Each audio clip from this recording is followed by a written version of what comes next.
Awareness by Anthony DeMello. On wanting happiness. I was saying that we don't want to be happy. We want other things. Or let's put it more accurately, we don't want to be unconditionally happy. I'm ready to be happy provided I have this and that and the other thing. But this is really to say to our friend or to our God or to anyone, you are my happiness. If I don't get you, I refuse to be happy. It's so important to understand that. We cannot imagine being happy without those conditions. That's pretty accurate. We cannot conceive of being happy without them. We've been taught to place our happiness in them. So, that's the first thing we need to do if we want to come awake, which is the same thing as saying, if we want to love, if we want freedom, if we want joy and peace and spirituality. In that sense, spirituality is the most practical thing in the whole wide world. I challenge anyone to think of anything more practical than spirituality, as I have defined it. Not piety, not devotion, not religion, not worship, but spirituality. Waking up. Waking up. Look at the heartache everywhere. Look at the loneliness. Look at the fear, the confusion, the conflict in the hearts of people, inner conflict, outer conflict. Suppose somebody gave you a way of getting rid of all that. Suppose somebody gave you a way to stop that tremendous drainage of energy, of health, of emotion that comes from these conflicts and confusion. Would you want that? Suppose somebody showed us a way whereby we would truly love one another and be at peace, be at love. Can you think of anything more practical than that? But instead, you have people thinking that big business is more practical, that politics is more practical, that science is more practical. What's the earthly use of putting a man on the moon when we cannot live on the earth? Well, there you have it. So what's this all about? Well, he's saying that we can be happy now by waking up and seeing the truth. Now, when he wrote this book, waking up was very different from the concept now of being woke. Being woke is basically the opposite of what he's calling waking up. What he's calling waking up is more of seeing things as they truly are, seeing the truth, seeing how we put breaks and obstacles in our own paths, seeing how we muddle issues and make things more difficult for us just because we're confused about what we want and what we think will make us happy, and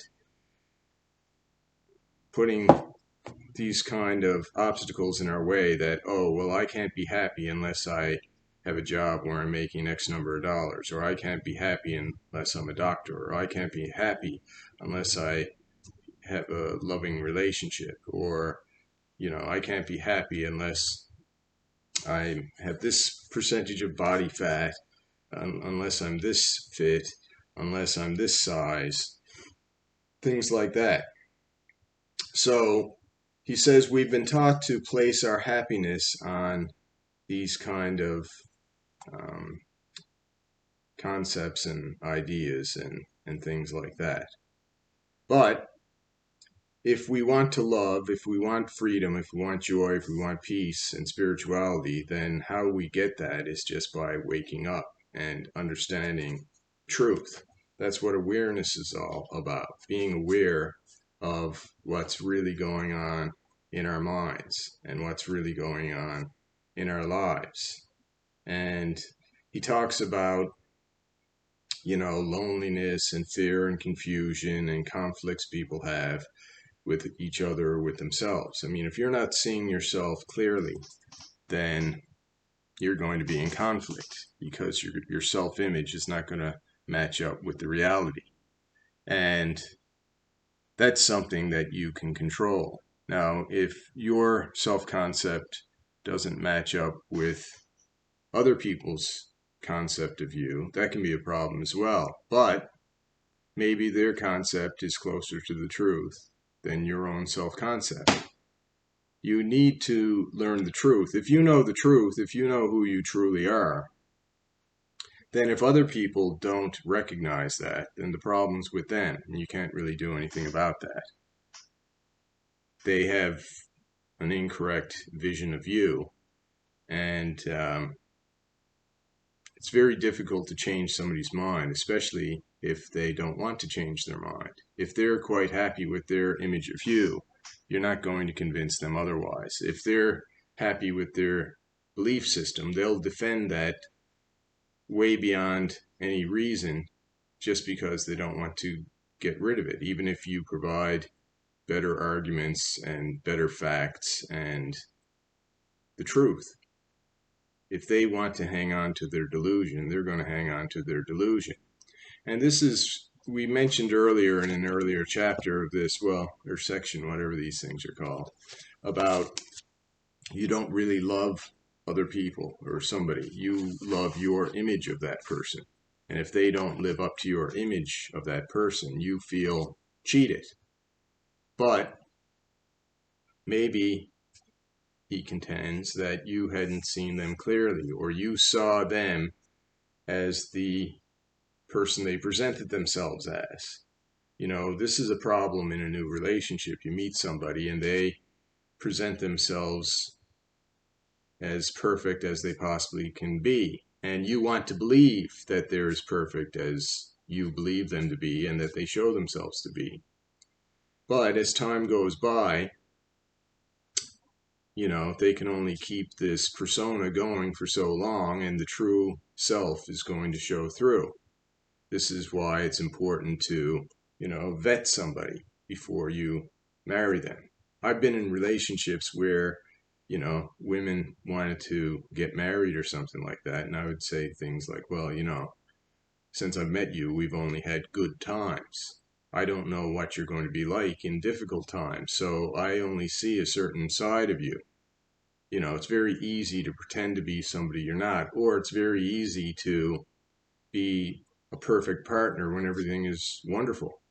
When you fall on hard times, you might see a totally different version of this person, or you might see a different side of this person that you didn't know about. Maybe this person can't deal with difficulty, or maybe this person doesn't want to deal with difficulty. Once difficulty comes, they're like, see you later, you're on your own. And there's a lot of people like that. These days, people want everything instant, and they always want to be entertained, and they always want fun, and any negative vibe, they'll throw the baby out with the bathwater, and you don't want to get yourself wrapped up in somebody like that. Particularly, you don't want to marry somebody like that, because after a marriage, it is very tangly and very difficult to extract yourself from that. You're in thorn bushes trying to get out of a marriage.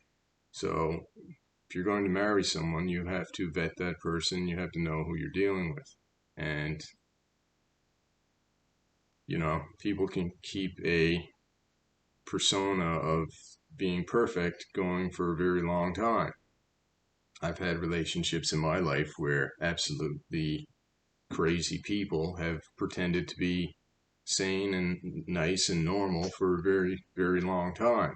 And then they almost lull you into a false state of security and your defense is lower, and then you realize what you're dealing with, and it can be very difficult to extract yourself from something like that, particularly if you have a contract in front of a judge where you've married this person, or in front of a priest or whatever, but those documents have to be submitted to the government as well. So it's difficult to know other people. So this harkens back to Socrates, know thyself. If you know yourself, then that's half the battle. Not just because you know yourself, but if you know, it's like that the idea of mastery. If you become a master at one thing, you can extend that, and you're well on your way to being a master of all things. What you learn about yourself, you can use those lessons when you're vetting other people, because you've done the homework on yourself. Anyway, something to think about, something he's talking about. Um, yeah, I mean, it's very difficult. I lost a fortune and I was very upset. But do I need a fortune to be happy? Well, a lot of things come with a fortune. You don't have to worry about getting old and being alone and being sick and not being able to pay for medicine or not being able to pay for the proper food or care that you need. You know, in this world, you need items and you need things that cost money to make your life enjoyable. And when you lose all your money, particularly as you get older and you've struggled a lot when you were younger, when you had the energy and the time. When you get older, you don't want to be struggling. Your whole life has just been struggle. And is it worth trying to rebuild? But, you know, we all go through loss, we all go through hard times, but, you know, do we need that stuff to be happy? Peace and freedom and love. You know, I would love to, you know, be at peace, but it's difficult, particularly when, you know, people or whatever are constantly causing massive problems in your life. But if you don't let that destroy you and you don't let that bring you down too low, and you think that there's a chance for a better future, then you've got something to hope for. And basically, that's what this awareness is all about. You can hope for a better time and try to be strong and yeah, hopefully things will work out in the future. Try to see who you are and what you want and what you need and what it's going to take to get you there. And sometimes just hanging on and hoping is all you can do. Anyway, if you have any comments or anything you'd like to add down below, till next time, take care. Who loves you, baby? This guy. It's a very special day today for certain reasons, and I hope everything went as good as could be hoped for. Anyway, just remember you're somebody's favorite person in this world and